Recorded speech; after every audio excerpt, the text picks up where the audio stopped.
Bonjour à tous et soyez les bienvenus. Nous sommes le 26 juillet. Voici ce qu'il faut retenir de l'actualité.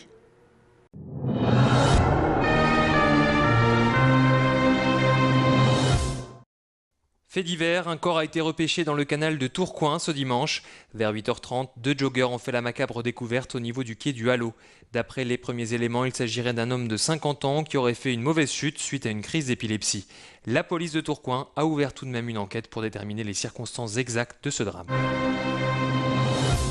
6 médiateurs pour accompagner les Roms dans la métropole. Début juillet, l'Union européenne a débloqué 1 million d'euros pour former 1000 médiateurs comme Jamila Van Bastelaar. En avril dernier, elle a suivi 3 jours de formation à Strasbourg. Apprentissage de la langue, découverte de la culture. Depuis ce stage, Jamila est devenue la référente du camp de Tourcoing situé juste derrière la tour Mercure. Quotidiennement, Jamila rend donc visite aux 160 familles installées sur ce terrain. Ma mission, c'est tout ce qui est vie quotidienne, donc propreté. Je les emmène aussi, je fais beaucoup d'accompagnement. Une vie quotidienne, je leur apprends aussi à dire bonjour, à dire au revoir, à dire merci, à donner une éducation, mais l'éducation ils l'ont déjà aussi. La plupart ils l'ont déjà. Au total, près de 300 personnes vivent ici dans des conditions souvent difficiles. Grâce à Jamila, ces familles roms ont trouvé une aide très précieuse. On a demandé l'aide de quelqu'un, Jamila est ici et nous sommes heureuses d'être avec elle ici. Elle est comme notre enseignante, pour dire comme ça. À ce jour, seule la moitié des médiateurs roms ont été formés. Cette belle initiative devrait donc se poursuivre dans la métropole. Le GSCF de Villeneuve-d'Ascq s'engage pour les sans-abri. Les membres du groupe de secours catastrophe français préparent la campagne hivernale. Cette année, ils ont décidé de distribuer gratuitement un sac d'accompagnement pour les sans domicile fixe. À l'intérieur, les personnes en difficulté pourront retrouver un duvet, du matériel de soins et d'hygiène, mais aussi un kit pour chiens comprenant laisse et collier anti-puce. D'ordinaire, le GSCF est plus habitué à intervenir sur des terrains dangereux, comme les séismes ou les tsunamis. Mais pour Thierry Velu, la situation est tout aussi urgente en France. Notre but est d'intervenir pour sauver le maximum de vies dans le monde lorsqu'une catastrophe se produit.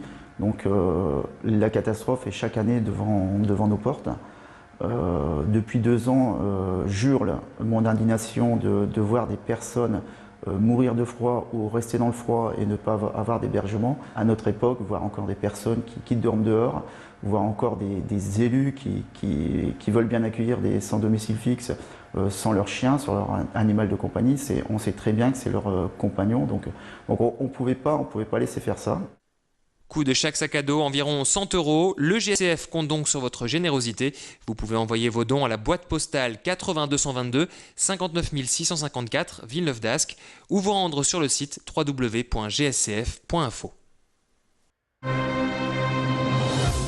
La boxe est loin d'être réservée aux hommes, la preuve avec Tonia Lessès. Cette lycéenne est la nouvelle championne du monde jeune de savate. Début juillet, la Lilloise de 17 ans a décroché son premier sacre international à Lyon. Même si elle a encore du mal à y croire, c'est un rêve qui s'est concrétisé pour la demoiselle. Au début, on ne se rend pas trop compte du titre, puisque c'est tellement gros, énorme, c'était un rêve de petite fille. Donc forcément, c'est grandiose pour moi. Ça fait 3 semaines, je ne suis pas encore trop J'ai repris un peu avec le club, mais ils sont toujours en train de me dire félicitations, blablabla. Mais c'est plus le titre, en fait, il est resté là où j'étais. Là où il y avait la compétition, le titre est resté là-bas. Pour moi, il n'est pas revenu si c'était vraiment un week-end grandiose. Ça s'est passé avec ma mère, ma sœur. Donc le titre est resté là-bas, c'était la fierté de là-bas. Et j'ai du mal à la rapporter ici, à partager avec les autres personnes, en fait. 4 fois championne de France d'affilée, Tonia a remporté tous les titres possibles dans la catégorie des jeunes. Un palmarès impressionnant, sûrement impossible à réaliser sans le soutien de son entraîneur, sa maman. En général, je suis fière de tous mes élèves. En général, bon là c'est vrai que c'est une autre expérience, mais ouais, c'est une grande fierté, quoi. Bon, c'est un rêve d'enfant qu'elle a réalisé toute seule. Bon, je pense que j'ai réussi à l'accompagner. Et puis il y a quand même un groupe qui l'accompagne avec tous les élèves qui sont ici, dans le club ou au travers des différentes rencontres qu'elle a déjà faites. Donc c'est vrai que c'est une belle victoire, quoi.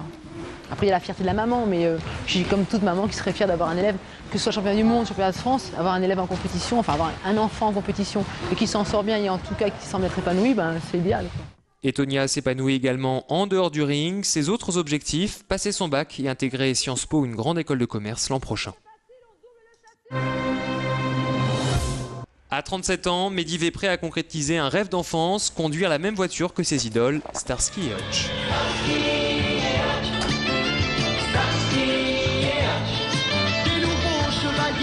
En octobre dernier, cet habitant d'Envelin, près de l'Équin, a déniché cette Ford Grand Torino en Californie.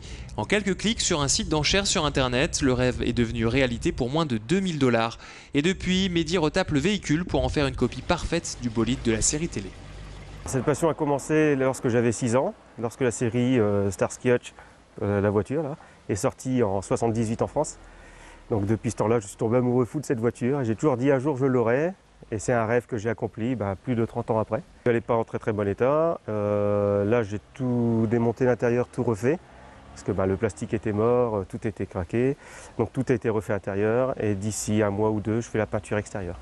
Et ce nouveau chevalier au grand cœur a le soutien entier de sa maman qui lui tricote le même pull que Starsky.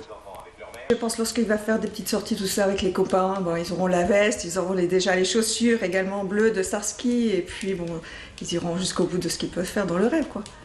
Et vous pourrez bientôt admirer cette belle pièce de collection avec un ami. Mehdi devrait faire revivre le célèbre duo télévisé pour des animations de mariage.